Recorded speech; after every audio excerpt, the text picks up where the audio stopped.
지금 함께 하십니다. 하나님은 여기에서 함께 하십니다. 하나님은 우리와 함께 하십니다. 그 사랑의 하나님을 경험하는 이 밤 되기를 축복합니다. 우리 옆에 계신 분들에게 인사하겠습니다. 인사할 때 올 한 해 전도하셔야 되잖아요. 전도가 다른 게 아니고 하나님을 전하면 되거든요.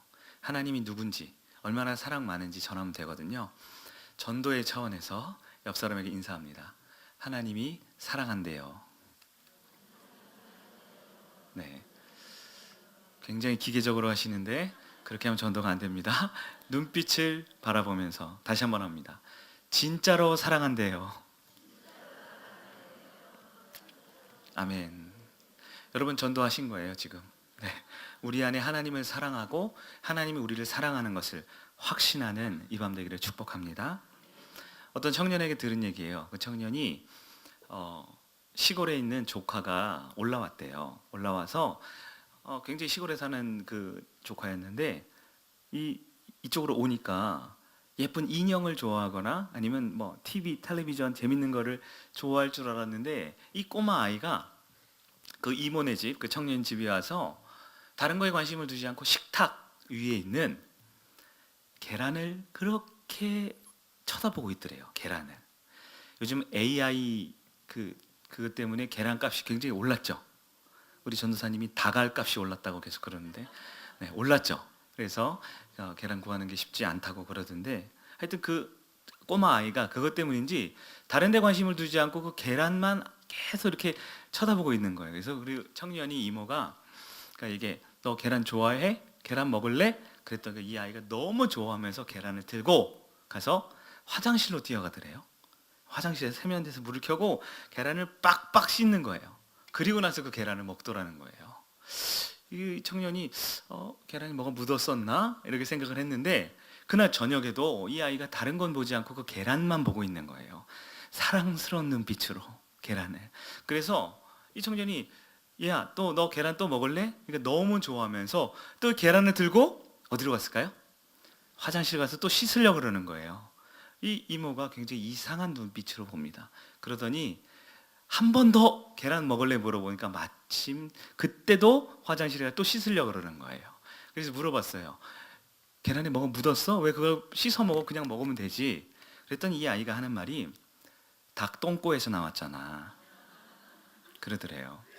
이모가 어이가 없잖아요. 그래서 이상한 눈빛으로 얘가 이렇게 쳐다보다가 이 아이의 그 천진난만한 생각에 다시 사랑스러운 눈빛으로 쳐다봤다고 합니다. 사람은 이 마음속에 가득한 것이 눈빛으로 나오게 돼 있어요. 사람이 뭔가를 쳐다볼 때, 바라볼 때 그 마음에 긍정적인 마음인지 부정적인 마음인지 금방 알 수 있는 거예요. 사랑하는 부모가 너무나 소중한 자녀를 바라볼 때 그 눈빛, 우리는 똑같은 눈이지만, 똑같은 얼굴이지만 그 눈빛이 달라지는 것을 알 수 있습니다. 우리 하나님은 사랑하는 저와 여러분을 변함없이 바라보시는 주님이십니다. 그 주님께서 이 시간도 저와 여러분을 보고 계실 텐데, 그럼 우리 주님은 과연 어떤 눈빛으로 우리를 보고 있을까요? 지금 여기 우리와 함께하는 주님은 과연 우리를 어떻게 바라보고 계실까요? 우리 중에 허물이 없는 사람은 아무도 없습니다. 죄가 없는 사람은 아무도 없어요. 그래서 우리는 하나님 앞에 나아갈 때, 또 새해를 맞아서 새롭게 마음을 정돈하고 많은 계획과 삶을 시작할 때 주님 앞에 나아가려고 하지만 내 연약한 모습, 내 죄악된 모습, 허물된 모습 때문에 차마 주님을 온전히 보지 못하는 심령들이 있습니다. 그러면 과연 주님은 저와 여러분을 바로 지금 이 순간 어떤 눈빛으로 보고 계실까요?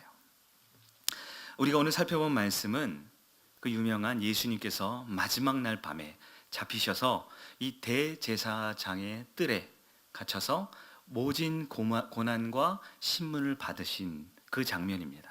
그때 많은 제자들은 다 도망을 갔지만 한 명의 제자, 바로 베드로는 그 예수님을, 끌려가신 예수님을 쫓아왔어요. 그리고 그 대제사장의 뜰에 저쪽 뒤에 불 쬐는 곳에 있었다라고 말하지요. 그런데 이 대제사장의 뜰이요, 어마어마한 이런 운동장이나 큰 체육관 같은 곳이 아니에요. 우리 온세계교회 본당도 이렇게 크지만 이 대제사장의 뜰은 아마 이 기둥 앞쪽 요 정도 작은 공간이었어요. 네. 앞쪽에서 대제사장들과 이 나라의 지도자들, 종교 지도자들이 서 있고 그 앞에 수치와 모욕을 당하면서 예수님이 서 계십니다. 그리고 저 뒤쯤에 어딘가에 베드로는 많은 사람들에게 둘러싸여서 이른 새벽에 불을 쬐고 있다가 사람들이 한두 명씩 베드로를 알아본 거죠. 당신이 예수의 제자 아니야? 당신은 그 같은 당 아니야? 그랬더니 제자 베드로는 예수님을 3번이나 모른다고 부인하고 배신하고 저주하고 맹세까지 했더라라는 것입니다. 그런데 오늘 본문 말씀 보니까 그때 예수님께서 마침 뒤돌아 제자 베드로를 바라보셨다라고 성경은 말하고 있는 거예요. 여러분, 주님께서 왜 제자 베드로를 뒤돌아 보셨을까요? 저주하고 있는, 부인하고 있는 그의 목소리가 이 들릴 만한 지척의 거리에 있는 베드로, 예수님은 어떤 마음으로 베드로를 돌아보셨던 것일까요? 그리고 여전히 그의 입에, 오늘 보면 60절에 따르면 여전히 그가 말하고 있을 때에 저주와 욕설이 내가 살기 위해 저주하고 있는 그 베드로를 예수님께서 돌아보셨을 때 과연 베드로는 무엇을 할 수 있었을까요? 요즘에 작년 연말부터 가장 인기 있는 TV 프로그램이 있는데요. 그게 뭐냐면 바로 청문회입니다. 청문회. 많은 분들이 낮 시간에도 청문회, 이건 완전히 드라마보다 더 재밌다 그러면서 어떤 분들은 막 팝콘을 갖다 놓고 청문회를 영화 감상하듯이 보는 분들이 있대요. 그 청문회의 모습을 생각해 보세요. 신문을 하고 있는 국회의원들, 국조위원들이 있죠. 그리고 그 앞에 증인이 서 있습니다. 증인은 이 국조위원들이 하는 모든 질문, 또 굉장히 날이 선 질문과 곤란한 질문에 대답을 해야 되죠. 근데 제가 얼마 전에 보니까요, 어떤 한 증인, 아주 여러분 이름 되면 다 알만한 이 권력의 실세에 있었던 한 증인이 왔는데요, 그 사람이 혼자 온 게 아니라 그 사람을 좀 도와주는 사람이 같이 왔어요. 기업의 어떤 전문가, 상무가 하는 사람이 왔어요. 그런 사람들은 보통 저 뒤에 방청객에 앉아 있잖아요. 그런데 어떤 예리한 국회의원에게 딱 걸린 거죠. 저 사람도 캐면 나올 곳이 있습니다. 그러더니 갑자기 그 방청객에 있는 사람이 증인이 된 거예요. 마치 피의자처럼 신문을 받는 자리에까지 끌려 나오더라고요. 지금 베드로가 그런 상황입니다. 예수님이 증인으로 신문받고 있는 그곳에 방청객으로 어떻게 될까 나의 스승, 나의 평생 3년 동안 따르던 그분이 어떻게 될까를 이렇게 구경하러 왔다가 갑자기 증인이 된 거예요. 피의자가 된 거예요. 베드로는 갑자기 목숨이 위험한 상황에 처해지게 되었습니다. 괜히 내가 따라왔구나. 마음속에 후회하는 마음이 엄청 들어요. 나도 다른 제자들처럼 그냥 도망가 버릴 걸. 왜 내가 여기 와가지고 딱 걸렸네. 그런데 이게 그냥 국회 청문회처럼 몇 시간, 하루 정도 시달리면 되는 문제가 아니라 말 한마디 잘못하면 저기서 매맞고 모욕당하고 곧 목이 잘릴지 모를 예수님 옆에 나도 설 수밖에 없는 그런 위기 가운데 처한 겁니다. 베드로는 몹시 당황을 하지요. 사람들이 알아볼 때 그는 고개를 푹 숙이고 있어요. 그리고 나는 아니라, 마가복음 14장 71절에 보면 나는 아니라 그러다가 결국 무엇까지 했다고요? 저주하고 부인 맹세까지 했다. 여러분, 저주가 무엇입니까? 저주. 네, 성경에 고상하게 써 있지만 욕을 했다라는 거예요. 왜 욕을 할까요? 멀쩡한 사람 왜 욕을 할까요? 내가 살기 위해서. 나는 저 사람을 알지 못한다라고 부인하는 그 모습 가운데 그대로는 사람이 믿어주지 않으니까 심지어 그 예수님을 저주하고 그 저주했던 것이 진짜라고 맹세하기까지 이렇게 되었다라는 거예요. 그 청문회를 제가 이렇게 저녁 때 뉴스를 보면서 중간중간 장면을 보니까 그 증인들 있잖아요. 증인들. 일종의 그 청문회가 그 경찰권이나 이 사법권이 있는 단체는 아니기 때문에 그냥 조사만 하고 사람들한테 보여주는 거잖아요. 그런데 그 자리에 끌려온 증인들 원해서 온 게 아니겠죠. 근데 그 사람들을 이 TV가 요즘에 카메라가 발달해서 이 한 화면에 절반은 물어보는 국회의원, 절반은 그 증인들의 얼굴을 이렇게 같이 보여주는 화면이 나오더라고요. 그 사람들의 눈빛을 보면 어떤 유명한 사람은 그 증인대석에 서서 그 날카로운 질문을 받을 때의 표정을 보니까 그 눈빛이 너무 부끄러운 거예요. 너무 죄송한 거예요. 국민들 앞에 차마 모든 걸 말할 수 없지만 너무 부끄러워하는 그 눈빛이 있습니다. 어떤 한 재벌의 총수였던 것 같아요. 돈이 우리나라에서 제일 많은 사람이죠. 그 사람에게 너무 예리한 질문을 하니까 이 세상에서 부러울 것 없는 그 사람이 눈빛이 흔들려요. 그리고 몹시 당황합니다. 어찌할 바를 몰라요. 강력한 그 국회의원들의 질문에 결국 무너져 내리는 눈빛을 보았습니다. 한편 어떤 국가의 가장 권력의 실세에 있었던 한 분은 그 자리에 나와서 말하는데요. 그 눈빛이 나는 아니야, 나는 몰라, 너무나 뻔뻔스러운 눈빛을 가지고 있더라고요. 심지어 그 부분에 있어서는 정말 아니었는지 모르겠지만 심지어는 오만하고 사람들을 무시하는 그런 눈빛을 가진 증인들도 있었습니다. 그런 여러 사람들의 눈빛을 보면 우리는 그 마음을 알 수 있잖아요. 한편 이쪽 편에 보면 그 증인들을 어떻게든 이 말을 하게 해서 증거를 얻기 위해 국회의원들이 머리를 쓰고 막 질문을 하는데 아무리 질문을 해도 모릅니다, 모릅니다 부인하는 그들을 보면 국회의원들의 눈빛을 보면 또 알 수 있죠. 어떤 눈빛이에요? 어떤 분은 경멸의 눈빛으로 그 사람을 쳐다봐요. 어떤 국회의원은 분노의 눈빛으로 그 증인들을 쳐다보는 거예요. 마치 그것처럼 사람은 자기의 마음에 가득한 것이 그 사람의 눈빛으로 나오게 되어 있잖아요. 베드로의 눈빛은 어땠을까요? 처음에는 몹시 두려웠어요. 몹시 주저했어요. 내가 예수님의 제자인 것이 들키면 나도 죽는구나 하고 고개를 푹 숙이고 나는 모릅니다, 나는 아무것도 모릅니다. 그런데 한두 번이죠. 1명, 2명, 3명, 여러 명이 알아보고 시작하면서 베드로를 압박합니다. 말 한마디 잘못하면 바로 예수 옆에 똑같이 손엔 착고에 차이고 온몸이 두들겨 맞고 십자가형을 당할 절체절명의 위기에 빠졌습니다. 베드로가 선택한 것이 무엇입니까? 살아야겠다, 벗어나야겠다, 내가 이대로 죽어서는 안 되지 하면서 고개를 듭니다. 그 베드로의 눈빛은 살기 위해, 어떻게든 내 목숨을 지키기 위해 예수님을 부인하는 것에 끝나는 것이 아니라 저주하고 멸시하고 조롱하고 배반하면서 그리고 맹세하면서까지 나는 살아야겠다라는 살기등등한 눈빛으로 바뀌어 있는 것이죠. 그럴 때 오늘 본문에 따르면, 오늘 본문 61절에 따르면 예수님께서 그렇게 저주하고 있는 베드로를 보십니다. 우리 61절을 같이 한번 읽어볼까요? 시작. 주께서 돌이켜 베드로를 보시니 베드로가 주의 말씀 곧 오늘 닭 울기 전에 내가 3번 나를 부인하리라 하심이 생각나서. 60절에 보면 베드로가 아직 말하고 있어요. 여러분, 베드로가 뭐라고 했을까요? 기계적으로 나는 모릅니다, 나는 모릅니다.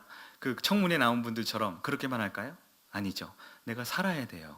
살기 위해서는 온갖 욕설과 온갖 저주를 퍼붓고 있는 거예요. 어디서요?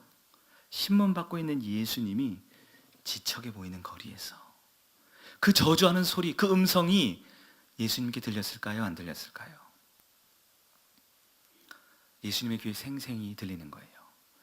내 수제자, 내 사랑했던 제자가 나를 부인하는 것에 그치는 게 아니라 저주하고 맹세하는 그 음성이 들릴 때 오늘 보면 61절에 주께서 돌이켜서 베드로를 바라보고 있는 거예요. 아직 그 제자는 욕을 하고 있어요. 그 욕이 끝나지 않았어요. 내가 풀려날 때까지 이어지는 그 욕설을 하고 있는 그 제자 베드로를 주님이 뒤돌아 바라볼 때 그 제자 베드로는 주님의 눈빛을 볼 수 있었어요. 여러분, 예수님이 왜 뒤돌아보셨어요? 왜 제자 베드로의 눈빛을 보고 있는 겁니까? 예수님이 베드로가 부인할 것을 모르셨나요? 아니요. 우리가 읽은 성경 앞에 34절에 보면 예수님께서는 이미 베드로에게 내가 닭 울기 전에 나를 3번 부인할 것이다라고 예언을 하셨어요. 예고를 하셨습니다. 예수님은 잘 알고 있었어요. 베드로가 어떤 상황에 처할 것을. 그러면 뻔히 부인하고 맹세하고 저주할 것을 아는 베드로를 왜 돌아보십니까? 너 그럴 줄 알았어. 너 날 배신했지. 내가 나중에 두고 봐 하는 경멸의 눈빛입니까? 너가 어떻게 나한테 그럴 수 있어? 그동안 내가 먹여주고 재워주고 길러준 그 은혜도 잊어버리고 이 배은망덕한 놈 하면서 복수의 눈빛을 하고 있었습니까? 모진 고초와 신문 가운데 있는 예수님은 그 베드로를 돌이켜보시며 그를 바라보시는데요, 그 예수님의 눈빛은 복수도 저주도 경멸도 아닌 사랑의 눈빛이었습니다. 왜냐하면 예수님은 사랑의 하나님이시거든요.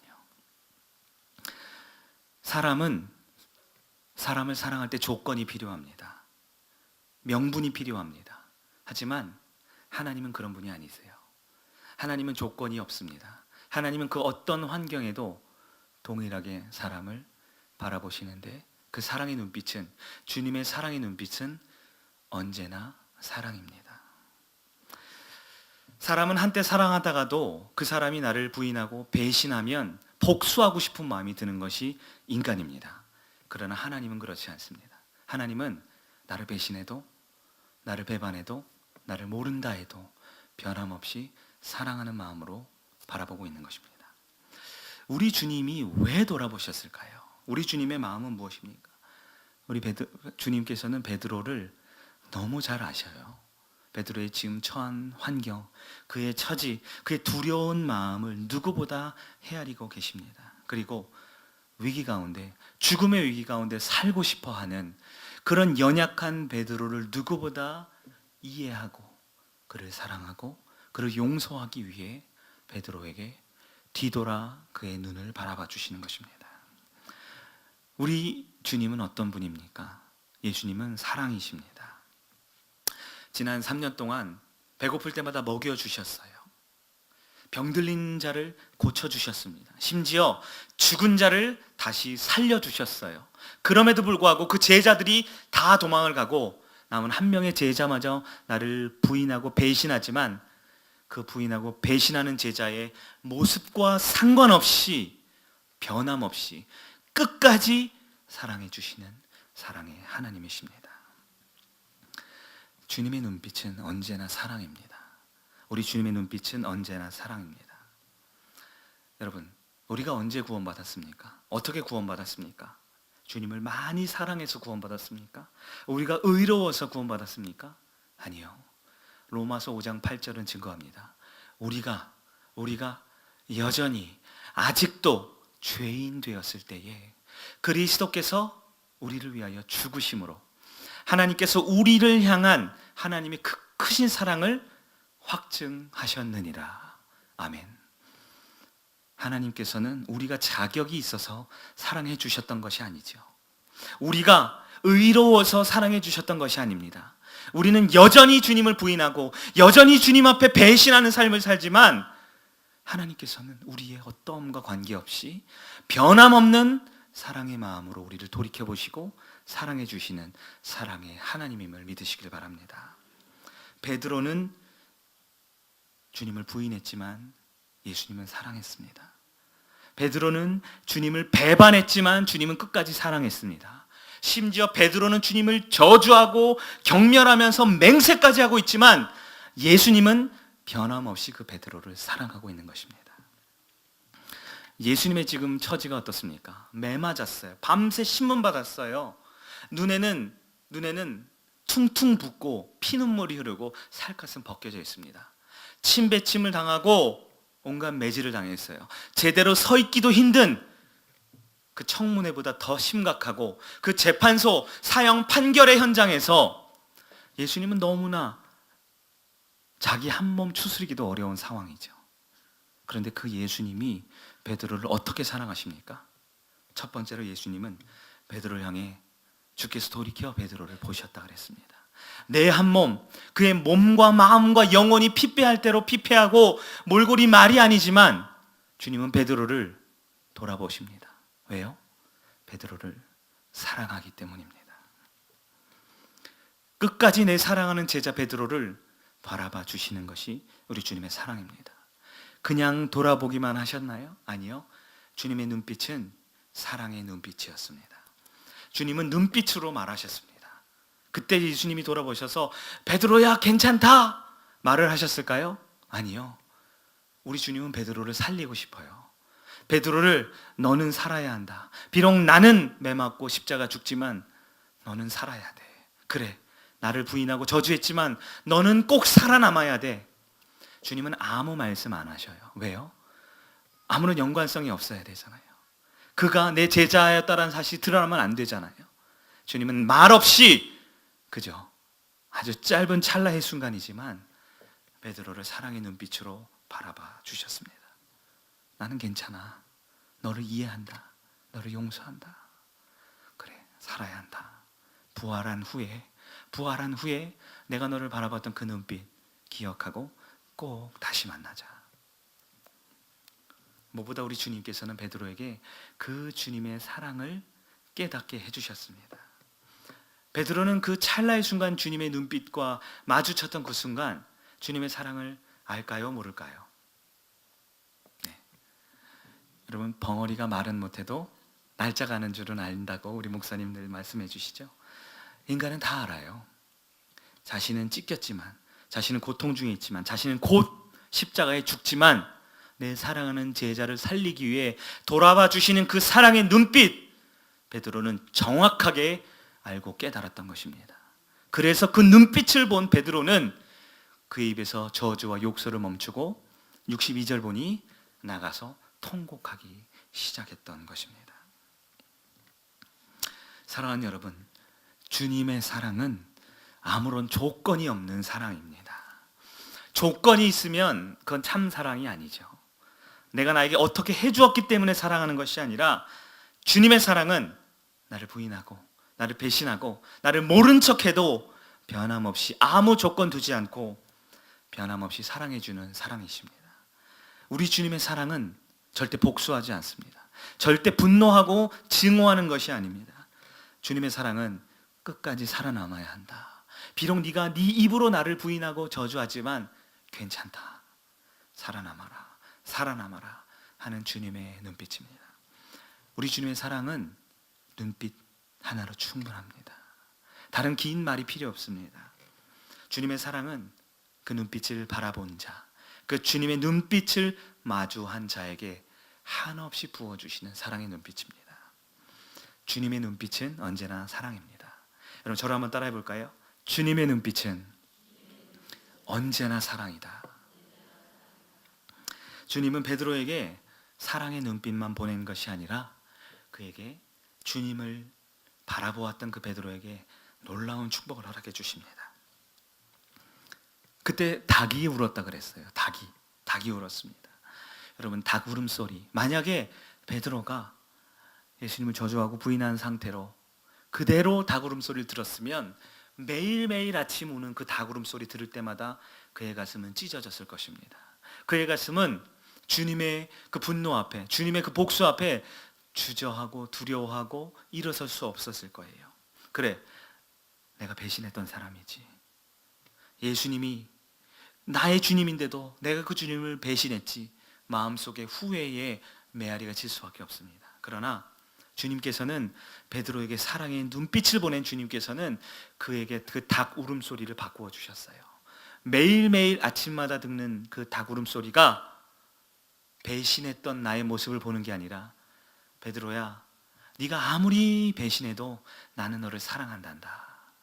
내가 아무리 나를 모른 척하고 너의 삶 가운데 위기의 순간마다 나 없이도 살 것 같이 살았지만 매일 아침마다 듣는 그 닭 울음소리를 들을 때마다 내 사랑을 다시 기억해라 라고 말씀해 주셨던 것입니다. 주님은 베드로를 끝까지 붙들어 주셨어요. 주님의 눈빛을 본 베드로, 그 눈빛은 포기시키는 눈빛이 아니라 끝까지 붙들어주는 눈빛입니다. 여러분, 베드로만 주님을 부인한 게 아니에요. 또 누가 있었습니까? 가론 유다도 주님을 배신했습니다. 그런데 이 두 사람이 결정적 차이가 있어요. 가룟 유다는 끝까지 그 주님의 사랑의 눈빛을 다시 보지 못합니다. 그는 후회했습니다. 제사장들에게 찾아가서 그 사람은 죄가 없다고 말했어요. 그가 받았던 뇌물을, 그가 받았던 그 재물을 다시 돌려주었습니다. 그 후회하는 마음에 목을 매달았습니다. 그러나 그는 끝까지 주님의 사랑을 다시 경험하지 못했습니다. 그러나 베드로는 그 눈빛을 보았을 때 주님께서는 베드로를 끝까지 붙들어 주십니다. 죽으면 안 돼. 포기하면 안 돼.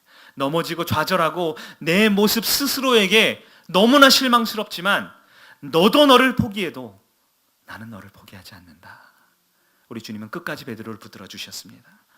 그리고 베드로를 다시 일으켜 사랑의 사도로 세워주셨음을 믿으시길 바랍니다. 초대교회에 없어서는 안 될 주님의 그 몸된 교회를 세워나가는데 꼭 필요한 위대한 하나님의 사람으로 세워진 베드로를 기억하시길 축복합니다. 사랑하는 여러분, 오늘날 우리들도 살아가면서 고개 숙인 베드로처럼 주님을 바라보지 못할 때가 있습니다. 우리는 교회를 잘 다니고 예배를 잘 드리고 주님을 사랑한다고 하지만 우리의 삶의 현장에서는 때때로 나도 알게 때로는 나도 모르게 주님을 부인하고 주님을 모른 척할 때가 우리 가운데 있다라는 것이죠. 때로는 내 삶이 흔들리고 위험해질 때는 주님을 배신하기도 합니다. 이 자리에 보니까 우리 학생들이 좀 있어요. 우리 학생들 급식하잖아요. 학교에서 급식할 때마다, 점심시간마다 우리 직장 다니는 분들 직장 동료와 식사하시죠. 하실 때마다 주님께 우리는 모든 삶과 음식을 주신 주님께 감사의 기도를 합니다. 그러나 때로는 우리 학생들 얘기를 들어보면 그 잠깐 하는 그 기도하는 것이 귀찮을 때가 있어요. 너무 배가 고플 때도 있지만 더 많은 경우는 이 옆에 있는 사람들이 나를 어떻게 볼까? 이상하게 보진 않을까? 할 때 우리는 그 짧은 기도 한마디지만 주님을 모른 척할 때가 있는 거예요. 너무 쉽게 기도를 잊어버리고 기도하는 내 모습을 내 동료나 내가 거래해야 되는 많은 사람들에게 혹시 이것 때문에 불이익을 당하지 않나 하는 생각에 그 짧은 기도의 한마디를 잊고 넘어갈 때가 있다라는 것입니다. 학생들 시험 기간이 다가오고 또 명절이 다가오고 중요한 가족 여행이 잡혀 있을 때마다 우리는 이 주님의 날을 거룩하게 예배당에 와서 주님을 주님 되게 하고 예배드리는 우리의 신앙생활의 가장 의무이자 기본인 성수주의라는 것, 주일 성수하는 것을 너무 중요한 여러 가지 내 삶에 1년에 한두 번이라는 이유로 주님을 모른 척 해버릴 때가 있습니다. 가까운 교회 가지 뭐, 해외 나갔지만 그 근처에 뭐 교회 있겠지 뭐, 막연한 생각으로 스스로를 위안하며 하나님을 만나는 그 시간을 모른 척 할 때가 있다라는 것이죠. 연말 그리고 연시에 여러 모임이 있습니다. 회식 자리가 있고요. 여러 가족들 모임들이 있습니다. 그럴 때마다 오랜만에 만났는데 이 중요한 자리인데 분위기가 이렇게 무르익어 가는데 하면서 하나님을 저버릴 때가, 세속적인 선택을 할 때가, 유혹에 빠져가는 내 모습을 그대로 놔둬버릴 때가 있다라는 것이죠. 바쁘다고, 피곤하다고, 힘들다고, 삶에 지쳐있다고 주님을 잃어버리고 주님을 외면하고 심지어 내 삶이 왜 이렇게 풀리지 않아, 내 삶에 왜 이렇게 잘 되지 않아 하면서 주님을 원망하고 심지어 저주할 때도 있다라는 것입니다. 우리는 이렇게 삶의 현장에 믿지 않는 사람들과 같이 기독교를 욕하고 예수님을 부인하고 저주하는 그런 말을 직접적으로 하진 않지만 너무나 많은 삶의 순간에 오래 우리 주신 주님을 주님 되게 하지 못하고 부인할 때가 있습니다. 삶이 힘들고 벅찰 때마다 나도 모르게 때로는 의도적으로 주님을 배반할 때가 있습니다. 그럴 때마다 우리의 믿음은 더 나락으로 떨어지고, 그래 내가 주님을 저버렸지, 내가 주님을 부인했지, 내가 주님을 배신했지 하는 죄책감에 차마 고개를 들어 주님을 바라보지 못하는 내 모습이 있다는 것입니다. 오늘 본문의 베드로가 누굽니까? 베드로는 바로 저와 여러분, 우리를 말합니다.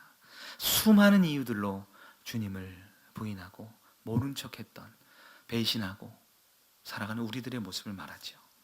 그러나 우리 하나님께서는 우리 주님께서는 변함없는 사랑의 하나님이십니다. 하나님의 그 주님의 눈빛은 언제나 사랑이거든요. 식사 시간대로 기도를 건너뛰었다고 너 어떻게 나를 부인할 수 있어? 많은 삶의 유혹과 현장 가운데 우리가 넘어지고 쓰러질 때마다 너 두고 보자, 어떻게 나를 배신할 수 있어? 라고 우리를 유혹하고 우리를 미워하는 것이 아니라 우리 주님께서는 변함없는 사랑의 눈빛으로 저와 여러분을 바로 지금 여기서 바라보고 있다는 사실을 믿으시기를 축복합니다. 우리 주님은 우리의 처지를 너무 잘 아십니다. 우리의 연약함을 너무 잘 아십니다. 우리가 베드로처럼 주님을 사랑하지만 때로는 목숨이 위험해지고 힘들어질 때마다 쓰러지고 넘어지는 연약한 우리의 처지와 마음을 너무나 잘 이해하고 있습니다. 아들아, 힘들지? 그래서 나를 그렇게 부인했구나. 내 딸아, 먹고 사는 문제, 통장이 바닥났지? 그래서 내 곁을 찾지 못하고 있구나. 하지만 우리 주님께서는 그럴 때마다 매서운 분노와 경멸의 눈빛이 아니라 돌아와라, 일어서라, 회복해야 한다 라는 사랑의 눈빛으로 바라보고 있다는 사실 믿으시기 바랍니다. 히브리서 13장 8절에 증거합니다. 예수 그리스도는 어제나 오늘이나 영원토록 동일하시니라. 동일하신 주님께서는 그 부인했던 배반했던 베드로를 사랑의 눈빛으로 보고 있는 주님께서는 이 밤에 저와 여러분을 우리를 사랑의 눈빛으로 보고 있음을 믿으시기를 축복합니다. 주님이 어떻게 하십니까? 주님은 나의 어떠함과 상관없이 지금도 돌이켜 저와 여러분을 돌아보고 있습니다. 수많은 배신과 오늘도 주님을 모른 척했고 주님을 모욕하고 주님을 영광스럽게 올려드리지 못하고 주님을 주님 되게 하지 못한 채 내가 주인이 되었기도 했고 돈이 주인이 되었기도 했고 이 세상의 육체의 정욕과 이 생의 자랑들을 주님 되게 했던 배신자인 바로 나도 또 돌아보시는 주님임을 믿으시기를 바랍니다. 또한 그런 나를 변함없는 사랑의 눈빛으로 보고 있는 주님을 믿으시기를 바랍니다.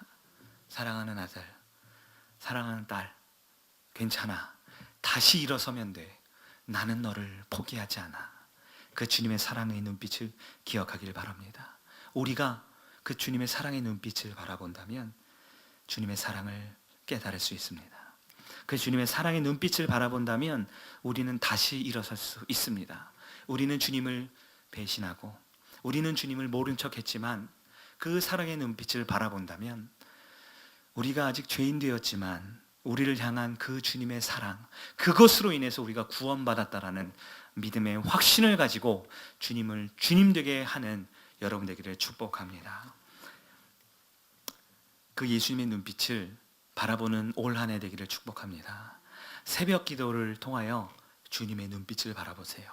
많은 기도의 제목들이 있습니다. 예배의 하루의 시작을 예배드리는 것으로 우리는 시작합니다. 그러나 고개 숙여 내 마음의 아픔과 괴로움만 아뢰는 시간이 아니라 그 사랑의 눈빛을 바라보는 여러분 되기를 축복합니다. 17년 되었죠. 많은 봉사의 자리 있습니다. 현장, 우리 섬김의 자리 있습니다. 사람을 보면 상처를 받아요. 사람은 배신하고 부인하면 마음의 상처 때문에 미워할 수밖에 없습니다. 그러나 그 현장에서 봉사와 섬김의 현장에서 우리는 늘 주님의 눈빛을 바라보기를 축복합니다. 그 주님의 눈빛을 기억하기를 축원합니다.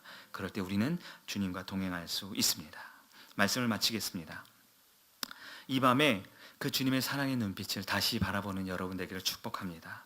그리고 돌아가서 다시 주님의 날 예배드리는 그 현장까지의 그 긴 기간 동안 우리의 가정에서 또 우리 직장에서 우리 삶의 현장에서 많은 사람들의 눈빛을 보고 살지만 그 가운데 변함없이 나를 돌이켜 바라보시는 그 주님의 사랑의 눈빛 기억하는 여러분 되기를 축복합니다. 이 시간 우리가 함께